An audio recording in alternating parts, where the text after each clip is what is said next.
Hi everyone, my name's Dan and I am a student with the Open University.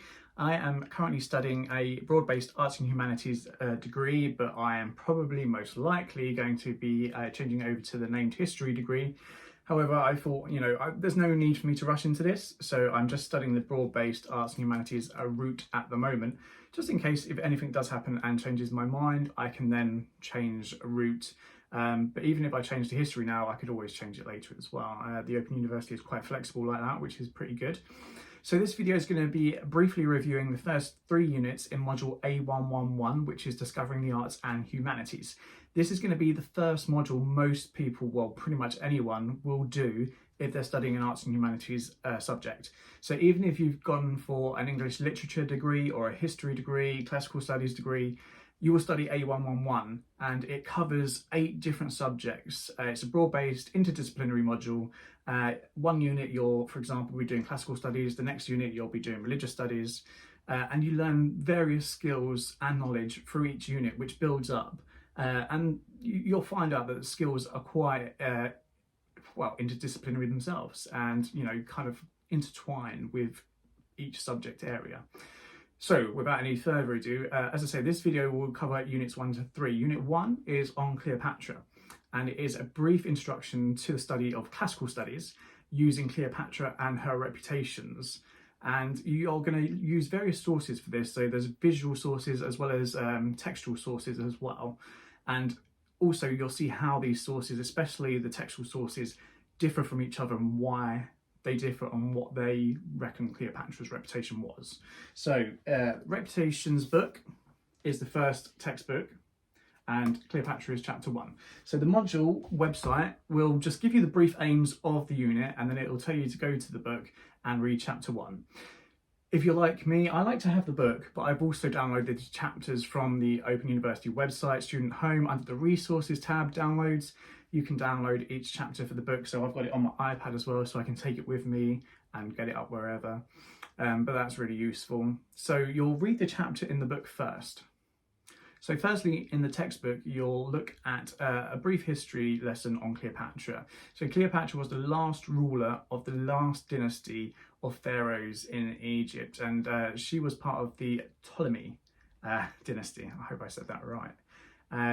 She was meant to jointly rule with her brother, Ptolemy XIII. And Cleopatra was Cleopatra VII, by the way. And if you didn't know that, I didn't know that. So they were meant to jointly rule. When their father died, in his will, he wanted both Cleopatra and Ptolemy to rule together. However, Cleopatra kind of fled in exile for fear of her own life. Supporters of Ptolemy were trying to oust her and wanted him to rule on her own. And then it introduces Julius Caesar, and there was civil war in Rome, and Caesar ended up coming to not Rome, he was already in Rome, to Egypt, to Alexandria, and saw that Ptolemy was ruling without Cleopatra, knew that the father's wishes were for them to rule together, and then tried to get them to rule together. It didn't work out like that. Ptolemy was found dead. Then Cleopatra was ruling with her older brother, which was Ptolemy. Oh no, that was Ptolemy the 13th. I think the younger brother was Ptolemy the 14th. Either or, the younger brother died. Then Caesar made sure that Cleopatra was ruling with her older brother. But obviously, while he was there, they had a bit of a connection, and she fell pregnant with his child, who was Ptolemy the 15th. So basically, while this was ongoing, Cleopatra, because obviously the Roman Empire was expanding, and before Caesar had come, there had been sort of like, not so much threats, but worries that Rome could come and, take over Egypt and oust, the pharaohs or the rulers of Egypt.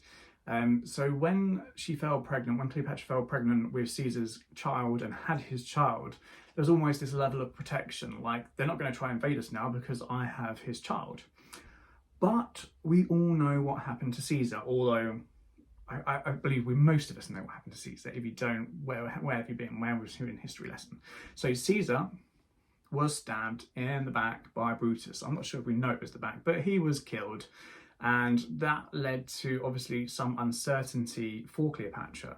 she no longer had that protection from Rome. But it also led to civil war in Rome as well. So there was war between Mark Antony, which you've probably heard of as well, which is Caesar's right-hand man, but also Caesar's adopted son Octavian, or Augustus, as I think one of them was his name before, one of them is the name he took as a ruler. I get confused which one. I should have written it down. I didn't, sorry. Anyway, I'll call him as Augustus for now. So he was kind of Augustus in the main Roman Empire where Rome is, and sort of Mark Antony went to the east where Egypt was and Cleopatra was. You can see where this is going. They obviously have a thing together. And then I believe it all comes to a head when Mark Antony announces that Cleopatra's child that she had with Caesar was to be the joint ruler of Egypt. Augustus took this as a bit of a threat, if you like, so brought his troops to Alexandria. A battle ensued, and Mark Antony and Cleopatra lost, and it's believed that they both took their own lives. Pretty sad, but it's quite interesting to go through that in the chapter. So in terms of Cleopatra's reputations, as I said before, you look at both visual and textual sources. So in terms of visual sources, you'll first look at an engraving on a temple, and it's very much in the style what you'd expect to see in Egypt, you know, very classical Egyptian style, sort of like the drawings you see inside a tomb. She's depicted as a pharaoh, which is quite interesting considering she's from Greek Macedonian descent. But even when her dynasty came over from Greece, or the Greek Macedonian area where they came from, they wanted to build new cities in Alexandria away from where the older cities of Egypt, of the pharaohs, had been. And they did it almost in the Greek style, but with still Egyptian influences. They understood that they needed to still connect with the Egyptian people. So yeah, she's depicted as a pharaoh would be, as you'd expect a pharaoh to be. But then you're shown a picture of a marble bust of Cleopatra, which is very much in the Greek style, showing her as this Hellenistic queen, you know, regal. She's got her hair back in the braids, and it's a style they call the melon, apparently, because the braids that go back on the head look like the stripes of a melon. Hair in a bun, and she's got a headband on, which apparently symbolises her regality. So basically showing her as a queen, or a Greek queen. You then look at some Roman queens, once again showing Cleopatra. They're very similar to the way the Greeks depicted her, but a bit more over-exaggerated. And she's wearing sort of like jewellery in these coins, so like a pearl necklace, pearl earrings. And instead of depicting royalty, that's depicting power, you know, because she wasn't Roman descent, but she was with Mark Antony, and they had plans to not just be part of the empire, but have Egypt as a focal point of the empire. So she wanted to portray that she could be a powerful person, a powerful ruler as well. So there are three different takes on different images that we see of Cleopatra and the reputations that they tell us, or they want us to hear from them. So next you look at textual sources about Cleopatra, and the first lot are from Roman writers, and to say they're a little bit biased would be an understatement. So you first look at writing from Augustus? No, you don't. You look at writing from Cassius Dio, who was writing about the speech Augustus gave before the battle which took place where Cleopatra and Mark Antony were deposed. This was put in words about a couple of centuries after the event happened, so you have to be a bit wary about its actual content and how much you can trust it. But it's very negative towards Cleopatra. So basically it's saying that Mark Antony was bewitched by Cleopatra, and she was a bit of a seductress, and that the rest of Egypt were slaves of this woman. Obviously this can be put down to being propaganda. Augustus was trying to take over or to fight Mark Antony and to, put them down basically, because he saw them as a threat, and he wanted to get the rest of Rome on his side. So he was painting out Cleopatra as this bad person who'd turned Mark Antony against them. He'd left Rome, he'd gone against his people, and it was her fault. So you can kind of see why this propaganda has come about. So next you look at Plutarch, and he is another Roman writer, basically saying that Cleopatra brought out the worst in Mark Antony, and once again using her sexuality to trick him almost. Once again, a very negative view of Cleopatra, but it's understandable because it's once again Roman propaganda that explains it. So next you look at some Arabic writings about Cleopatra. Now these were about 700 years after the events happened. So once again, have to be a little bit wary. But they depict Cleopatra in a completely different light. So they see her as almost an academic, a scholar, someone who was a great leader, who improved the infrastructure of Alexandria. No mention about her sexuality or sensuality or using that to get what she wants at all. So that's quite interesting, and it's kind of explained that people, the medieval Arabic writers here, were getting their source material from local people, and local people still in that area saw Cleopatra as a great leader. That's what she was to them, and at the time. So next you move on to the module material. Once you finish the chapter in the book, it will tell you to go back to the module material on the website, and you're looking at 3 different depictions of Cleopatra in film. So the 3 films are from the 20th century. The first one was 1917, black and white silent film, and Cleopatra is almost depicted as this sort of mysterious, seductress air of mystery about her. This was at a time when women were just about starting to break through, gaining rights in certain places. And, it's safe to say that there was a lot of men out there who were scared of this, and they could vent their frustrations through this sort of film by showing that, look at this woman in this film. She's dangerous. She's got this air of mystery. Women are not to be trusted. Whatever floats their boat and makes them feel better about themselves, who knows? You then look at the 1934 film, I believe, 1934, which is almost classed as a romantic comedy, because that was what was popular at the time, and they used popular actors and actresses in the romantic comedy scene in the film, and it was kind of light-hearted, a bit cheerful, didn't really depict anything that really happened, or the actual sense of what really happened anyway. It was all very jolly and fun. Once again, very much showing what society was like in the 1930s in Hollywood. Then you come to probably the most famous film of all 3 anyway, is the 1960 film in 1963 starring Elizabeth Taylor. If you haven't seen it, it was on iPlayer. I'm not sure if it's still on there, but I watched it. It was on BBC iPlayer. It's about 4 hours long though, so I watched it in 2 parts. You don't have to watch it for the unit, but I did find it quite interesting. So that film, once again, is showing Cleopatra as a bit of a seductress. She's sexual. You see her naked in the bath. She uses her sexuality to kind of get what she wants. But it also shows her as quite a strong leader, as someone who makes this speech. She's empowered. She's a politician for her people. And this is said to kind of almost resemble what was happening in the 1960s with female politicians kind of breaking through to become, more prominent in politics. And finally, you look at Cleopatra in TV in sort of the 1990s, 2000s. So whereas these 3 films depicted Cleopatra in different lights, they were all still played by white Anglo-American actresses. So in the 1990s and 2000s, in the TV shows, they started to be a bit more truthful towards her descent and using sort of actresses from more diverse backgrounds to represent who Cleopatra actually was.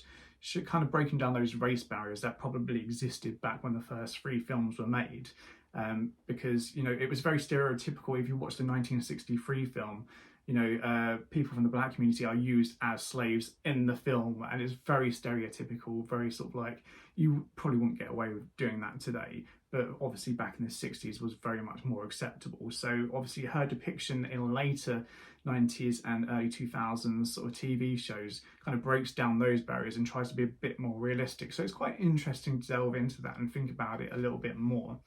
Overall, I quite enjoyed the unit. I wish it was a bit more in depth, but of course, because it's the first unit of most people's first module, it has to be a bit more, not simplistic as such, but a bit more of a brief introduction rather than overwhelming people in their very first week. So next is Unit 2, which is looking at Mary, the mother of Jesus, or the Virgin Mary, whichever you prefer. And the aims of this unit are to introduce you to the topic of religious studies through studying the Virgin Mary, using various sources, once again, both visual and textual. So first you look in the book Reputations and you're looking at the textual sources about Mary, starting off with obviously the Bible and the Gospels. Mary's mentioned in all the Gospels, but funnily enough, not that much. So obviously you've got her at the miraculous conception. You've got her during the Nativity, that's obviously the travelling to Bethlehem, finding the stable, all that stuff that you learn as a kid and you how made to replay it even though you don't want to. Well, I didn't want to anyway. I don't even think we did it in my school. Anyway, so you look at the Nativity. I think she was also there at the crucifixion and a few other points. More interestingly, apparently, in the text it will tell you that Mary's actually mentioned more times in the Quran than she is in the Bible, because she was obviously, Jesus was in the Quran, but he wasn't, you know, the same as he was in the Bible. He's not the Son of God. He's just another prophet, and Mary is the mother of the prophet. She's not the son of the prophet. That's weird. So it's quite interesting to learn that she's actually mentioned more in the Quran than she is the Bible. So then you look at Mary and her representation in Christianity, especially Catholicism. So you talk about how Christian traditions were adapted and kind of moulded to establish Christianity as more of a global faith to kind of trump any other faiths, and how Mary was a central part in that, and her, you know, image was used to, you know, portray Christianity across the globe. By doing that, you look at how Mary has been depicted in different cultures as well, and there's a few different images showing her, you know, from an image you might expect to see her to a more sort of, I think there's one from Africa as well, looking completely different to what you might expect, but also that's how she's represented to other people. So you then look at how people interact with the Virgin Mary through festivals in Christianity, which are dedicated to her, and also how people see Mary as almost like a bridge between God and human beings. So then finally you look at a case study which is called the Virgin of Alcalá, and that is taking you to a little church in Spain. And there is a shrine of Mary. There's a bit of an air of mystery about this shrine. No one kind of knows really where it came from, how it got there. But you kind of look at how people treat this shrine of Mary, and it is like almost a statue of Mary with this cloak. People come and they put their heads under the cloak. They leave notes under this cloak. You look at why people do that. They talk to her, they pray to her for protection, sort of for miracles, for comfort. And it's really quite interesting, this video, how, and it's quite a recent video as well, how people in this day and age still look towards religious figures like that for some sort of, you know, comfort or, you know, to pray to. As someone who's not religious, I find it quite interesting anyway. It's not going to sway me to want to be religious, but it's interesting all the same. So that was a brief description of Unit 2. As you could probably tell, I wasn't as into it. I still did all the reading, but I didn't take as many notes. Unit 3 is an introduction to history, a brief introduction to history that is, by looking at the reputations of Elizabeth I. So you get a brief history lesson to start off with. Most people will be familiar. Elizabeth was the second child of Henry VIII, but the first child and only child of Anne Boleyn. She had an older sister who was Mary, the child of Henry VIII and Catherine of Aragon, and also a younger brother, Edward VI, who was the child of Henry VIII and Jane Seymour. There we go. So you get a brief history lesson. You obviously touches on how Henry brought in Protestantism. I'm going to have to say it like that because I can't say it normally. Sorry. But yeah, he wanted to marry Anne Boleyn. He was married to Catherine of Aragon. He wanted to divorce. Pope was like, that ain't happening. So he broke ties with the Catholic Church and created the Church of England. So when he died, Edward didn't reign for very long, but he was also, well, I don't know if he was, but maybe him or his advisors were very much of the Protestantism faith, so continued that work that his father had started. However, we know he died quite young, and then the elder sister Mary took over. Mary was a very staunch Catholic, so she didn't like the work, what her father and her brother had done, so she tried to reintroduce Catholicism. She gave Elizabeth the chance to kind of sway over to Catholicism because Elizabeth herself was Protestant. And she kind of ignored this fact for a little bit until Mary was like, right, you're coming to this church and you're going to, you know, say you're a Catholic and you're going to, you know, pray or announce that you, I can't remember quite how it was worded, but you're basically going to say you're a Catholic and you have to announce it in the front of the whole church. So she turned up at this church and she was like, nah, I can't do it, soz. And then she was locked up for a little bit. So then Mary died. and we know then Elizabeth became queen, and Elizabeth reigned for a fair few years. What is it? Nearly 45 years, I believe. Don't quote me on that because I really should have written it down, but I didn't. But it was from 1858 to 1603, I believe. Anyway, so she was Protestant, and she then brought back the Protestantism to the country. However, being a woman and a Protestant brought Elizabeth two main problems. Firstly, you know, we're in the 16th century. Women are still not seen to be, you know, in roles of power. You know, they should not be leading the country. Also, she had a country divided on religion. Half were Protestant. Well, I don't know if it's exactly half, but you know what I mean. There was some Protestant, some Catholic. So she already had two big issues when she was taken over. So you go on to the Reputations book, and at first you're looking at what reputation did Elizabeth want to portray to the people of her time. So we do this by looking at a number of speeches she made. You look at the speech, or the Armada speech, that she gave at Tilbury to the troops. Interestingly, I didn't know, as a woman, she wasn't expected to go into battle, so she made this speech and, you know, kind of buggered off. But also, interestingly, in the book, it just says that at this point she made the speech, the war was kind of, or the battle, sorry, was already kind of won. You know, this wasn't right at the beginning before they went in. This was kind of when it was pretty much all won and the Spanish fleet were, you know, retreating already.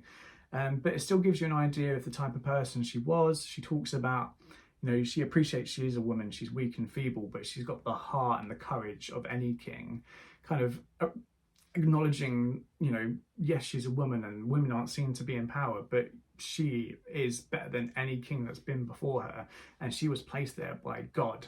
So that kind of indicates the sort of, you know, image she wants to portray of herself, and she mentions that a few times in speeches that she makes.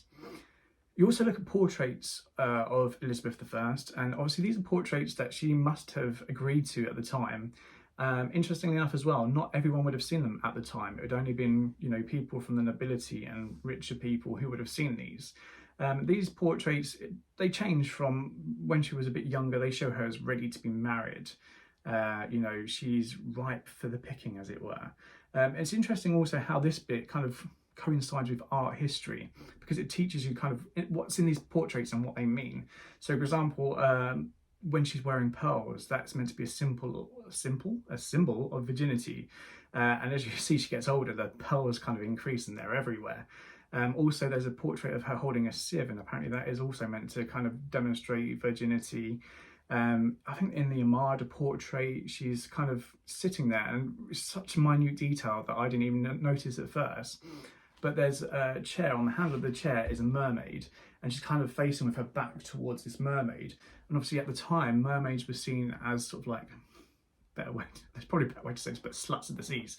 So they kind of tempted the sailors in, and, you know, it made their ships crash, and they were a bad influence, and, you know, a bad use of their sexuality against men. And her back to that is kind of almost her, you know, saying, no, I'm not having any of that, I'm not like that.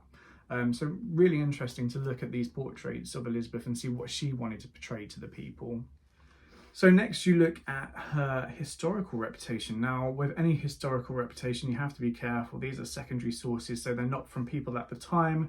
These are just people after the fact writing about what they think from what they've read. So it's important to be a little bit careful when reading historical contexts.